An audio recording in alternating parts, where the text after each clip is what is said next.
Antes de empezar este video le quiero dar agradecimiento y créditos al usuario Luis Merino del grupo La Sociedad Oculta del Iceberg Posting por haber colaborado en la creación del iceberg.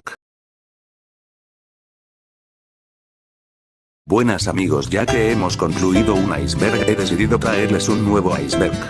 Ya que estamos en noviembre he decidido traerles un iceberg de la Revolución Mexicana. Esta vez me ayudará mi asistenta Saki-chan, espero y lo disfruten. Hola, soy Saki-chan y ayudaré a Kaiser en este nuevo iceberg.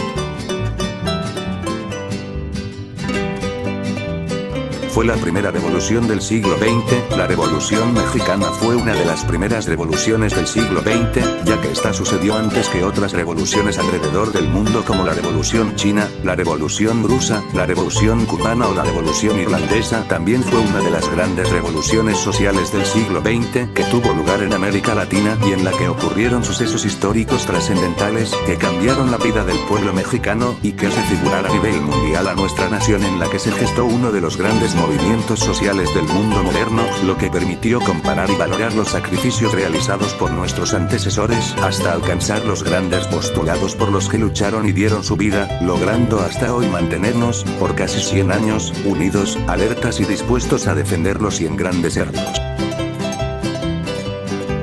Importancia cultural e histórica. La importancia cultural e histórica de la revolución es muy grande, ya que históricamente fue uno de los hechos más importantes de México, ya que gracias a la revolución existe el México actual, mientras que la importancia cultural se ve en varias cosas, como por el ejemplo en el séptimo arte, que recordemos que el cine de oro mexicano y películas mexicanas han tomado la revolución como trama principal. Aparte, cada 20 de noviembre celebramos dicho hecho histórico y la verdad es que el legado del movimiento armado no se limita a lo político o bélico, pues también dejó música, frases, personajes, comida y un sinfín de tradiciones que prevalecen a más de 100 años de su comienzo. Un ejemplo sería la música. Se dice que los ejércitos villistas se lanzaban al ataque entonando canciones populares de la época. También se dice que bastaba con que el general Francisco Villa levantara 3 dedos para que una de las bandas de guerra de su división del norte comenzara a tocar su canción favorita, Las Tres Pelonas. Así de importante era la música en tiempos de la Revolución Mexicana. El género que surgió y que prevalece gracias a este movimiento es el corrido. Las bandas de guerra y los compositores creaban canciones para entretener a los ejércitos, en las cuales contaban historias épicas de la batalla. Este género trascendió y se cuenta que en las escuelas era la manera de enseñar la historia del país. Hoy en día, los corridos siguen siendo parte de nuestra cultura popular, y en cuanto a expresiones y el lenguaje y la realidad de México hace 100 años eran completamente diferentes a lo que es el país hoy en día, pero hubo algunas frases y expresiones que se mantienen hasta la fecha. La bola, comúnmente utilizada para referirse a los ejércitos revolucionarios de manera despectiva. Hoy en día la usamos para hablar de nuestra bola de amigos, o inclusive familiares. Tierra y libertad, corta pero concisa, resume gran parte de la Revolución Mexicana. Es atribuida, erróneamente, a Emiliano Zapata, pero su autor es el periodista y político Ricardo Flores Magón. Carrancear, hace referencia al sentir de muchos mexicanos contra Venustiano Carranza durante la revolución y quiere decir robar. Sería magnífico, yo creo, ayudar a hacer un México más feliz. Todo el sentimiento de un caudillo en una sola frase. Su autor es Pancho Villa. Y de ahí el legado de la revolución. Definió el estereotipo del mexicano. Aquí no me voy a explayar mucho, ya que aquí es algo bastante sencillo. La indumentaria típica de los revolucionarios con su sombrero, bigote grande y actitud intrépida fue lo que marcó los estereotipos del mexicano y cómo se nos llega a representar en el extranjero. Adelitas, se conoce como adelitas o soldaderas a las mujeres que participaron en la Revolución Mexicana, en los contingentes militares de grupos revolucionarios como soldados, cocineras, enfermeras o ayudantes. Adela Velarde Pérez fue la mujer cuyo nombre representaría a todas las enfermeras que prestaron sus servicios no solo para cuidar de los enfermos y heridos durante la Revolución Mexicana, sino para cargar armas, encargarse de los alimentos e incluso participar en batallas si así se requería, según la Secretaría de Cultura. El rol de la mujer dentro de la Guerra de la Revolución Mexicana, 1910-1920, comúnmente subestimado o incluso no se toma en consideración. Sin embargo, mujeres de todas clases sociales fueron eventualmente involucradas dentro de la guerra revolucionaria. Millones de mujeres fueron afectadas debido a este conflicto armado, en especial aquellas que habitaban en el campo. Estas mujeres no tuvieron otra opción más que unirse a la guerra. Por otro lado, la educación permitió que las mujeres pertenecientes a altas esferas de la sociedad, o que tuvieron acceso a una educación, pudieran participar de una forma nunca antes vista en México, intelectualmente. Ejemplos de mujeres que aportaron intelectualmente a la revolución fueron la periodista Juana Belén Gutiérrez de Mendoza, la profesora Dolores Jiménez y Muro, y por último la secretaria del presidente Carranza, Hermila Galindo Topete. Juana Belén Gutiérrez de Mendoza criticaba a Díaz por su ineficacia en ejercer sus obligaciones como gobernante de la nación, pero también acusaba al pueblo de haber fallado en procurar ejercer sus propios derechos. Gutiérrez de Mendoza también manifestó su descontento ante las malas condiciones tanto de trato como de salario de los trabajadores mexicanos, acusando a Díaz de ser el culpable. Por otro lado, la profesora Jiménez propuso la descentralización de la educación en México. Esta proposición fue retomada por Venustiano Carranza. Para poder entender el importante desarrollo del rol de la mujer dentro de la Revolución Mexicana, es necesario tomar en cuenta el peso que, en un principio, fue otorgado al ideal de la familia. Pues, en un intento por preservar la unidad tradicional que habían brindado los valores familiares a la sociedad mexicana, resultó necesario no solo salvaguardar esta institución de modo que facilitara la estabilidad familiar y el reclutamiento de más soldados, sino adaptarla con base en un rol estrictamente sumiso con respecto al creciente rol del paternalismo mexicano. La familia se convertía en el pilar de la nación. Así, el papel de las mujeres fue de cerciorar, a partir de valores católicos, la estabilidad de la familia, en todo momento bajo la autoridad del hombre que, a su vez, brindaba protección y seguridad, mientras que la mujer lo complementaba. La educación y el sometimiento de las mujeres se concretó por medio de talleres hogareños como decoración de interiores, cocina y costura. Esto logró la ausencia del papel de la mujer en asuntos fuera del contexto familiar. Sin embargo, dentro del contexto revolucionario este papel cambió, debido a la necesidad cada vez más grande de contingentes de guerra.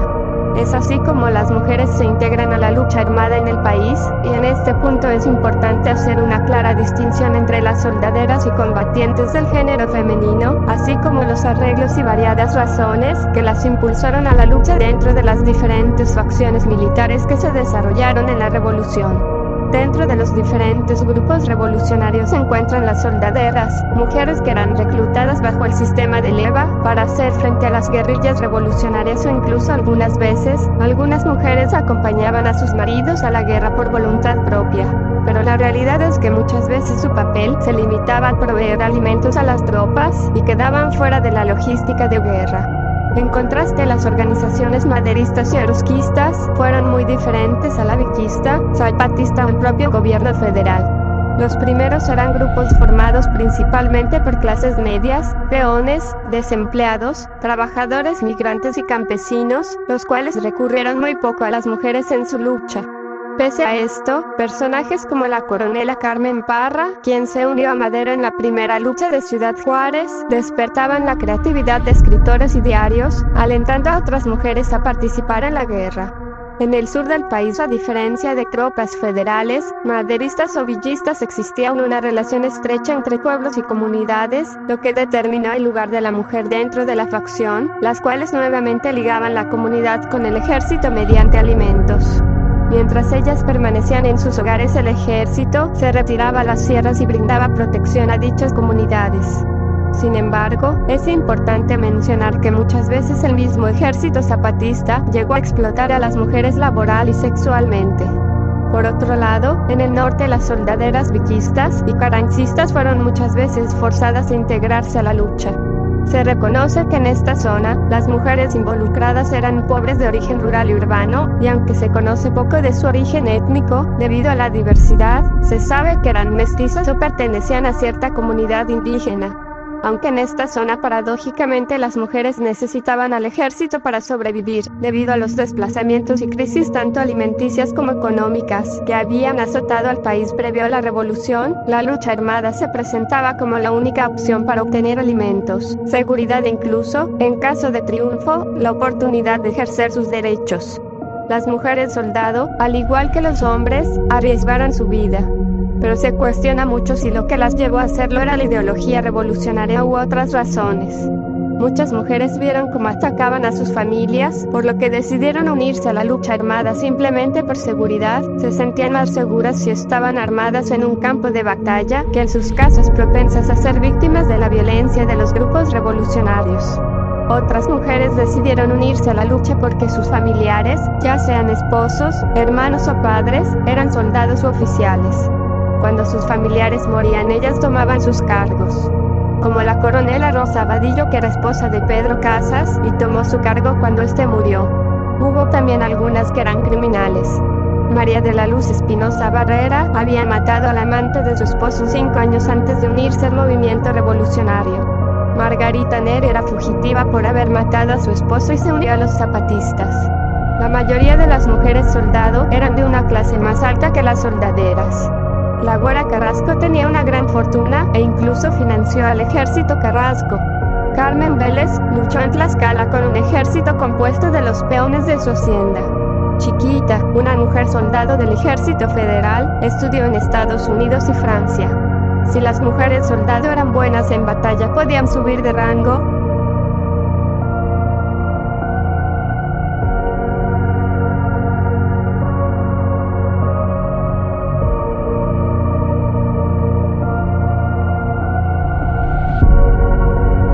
Madero espiritista. Una vez que Francisco I. Madero llegó a la presidencia de México, la prensa de la época sacó a la luz su pasado como medium escribiente.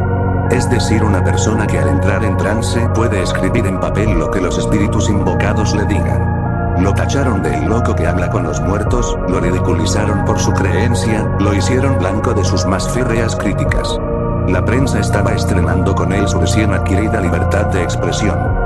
Libertad que el propio Madero les había concedido, quitándoles el bozal que tantos años os había limitado. Aquellos periodistas no sabían que Madero había empezado a tomar al espiritismo como filosofía para encontrar la verdad en bienestar de los demás. Más que como un método para conseguir riqueza, poder o cualquier otro interés personal, lo anterior no es una suposición, sino una certeza. Puesto que se sabe que gracias a lo que le dijeron los espíritus, definió la sucesión presidencial y el plan de San Luis. Aunque no se sabe exactamente si en verdad eran los espíritus que hablaban con Madero o si en verdad era su subconsciente hablando sin restricciones. Los espíritus que se manifestaban a través de Madero eran Raúl, quien era su pequeño hermano muerto. Otra carta era dirigida a un individuo conocido como José, y en algunas ocasiones el propio Benito Juárez. Francisco I. Madero veía en el espiritismo la forma de encontrar respuestas y encontrar orientación para salvar a México. Aquí unas cartas que él escribió sobre su hermano Raúl y a José cuando estaba en trance. Raúl: durante la lucha, indudablemente te crecerás, pero este crecimiento será proporcional al punto de partida, y sobre todo lo será en cierto sentido, pues hay ciertas fuerzas que se adquieren cuando el espíritu está en calma, en reposo completo, y esas son las más importantes, las más útiles, son las que después pueden tener gran desarrollo durante la lucha. Querido hermano, no olvides que si acaso desperdicias esta oportunidad de vencer, quizá ya no sea posible que mis ardientes deseos se realicen. Al decirte esto, siento una emanación muy superior a la que tú mismo sientes. Hermanito, sé fuerte, no vayas a comprometer tu misión y hasta la mía. Piensa con frecuencia sobre la inmensa responsabilidad que pesa sobre ti. ¿Que serás tan cobarde que sucumbas? ¿Que será posible que viendo con tanta claridad el camino del deber, te salgas de él y vayas a comprometer el éxito de tu misión andando por precipicios? El 34 aniversario de tu nacimiento en este mundo podrás festejarlo con alegría, pues a partir de este nuevo día, podrás considerarte ya definitivamente como miembro de la gran familia espiritual que rige los destinos de este planeta. Raúl, no eres de los primeros. Eres el último de los soldados, pero este honroso título de soldado de la libertad y el progreso, de los soldados que militan bajo las gloriosas banderas de Jesús de Nazaret, de los que siempre han luchado, de los que han derramado por el mundo su amor, sus conocimientos, su sangre, si ha sido necesario, para asegurar su progreso, para acelerar su triunfo, para apresurar el reino de Dios, el reino de la justicia y del amor. José, sí, hermano mío. Cuando te encuentras en este apartado lugar, en donde puedes orar con tanto fervor y meditar con tanta calma, es cuando estás en mejores condiciones para recibir nuestra inspiración, es cuando puedes mejor aprovechar nuestra ayuda. Yo quiero decirte, que estás predestinado para cumplir con una misión de gran importancia, mayor de la que te hemos dicho hasta ahora, pero solo necesito que te asegures en tu triunfo sobre la materia para revelarte cuál es. Esa misión de gran responsabilidad, la tendrás que desempeñar forzosamente porque allá van encaminados todos tus pasos, pero el mayor o menor éxito que obtengas, dependerá de tus esfuerzos para poner en práctica los propósitos que te haces cuando estás bajo la influencia de tu naturaleza superior, y que están generalmente en perfecta armonía con nuestros consejos y nuestras indicaciones. Ahora te encuentras ya en excelentes condiciones para hacer el esfuerzo definitivo. Ya no tengas ninguna vacilación. Toma tu resolución enérgicamente, pídele a Dios con fervor que te ayude a llevarla adelante, no dejes ni un momento de estar en relación con nosotros, procura verificar tus inspiraciones con regularidad, tus emanaciones magnéticas con frecuencia y será tuya la victoria. Francisco I. Madero adquirió su pasión por el espiritismo tras conocer las obras del francés Allan Kardec, padre de la doctrina espiritista. Luego de regresar de París puso en práctica sus conocimientos en Nuevo León, en donde conformó la Sociedad de Estudios Psíquicos de San. El apóstol de la democracia era la forma en la que le decían a Francisco I. Madero, ya que él lo que defendía en la revolución era la democracia.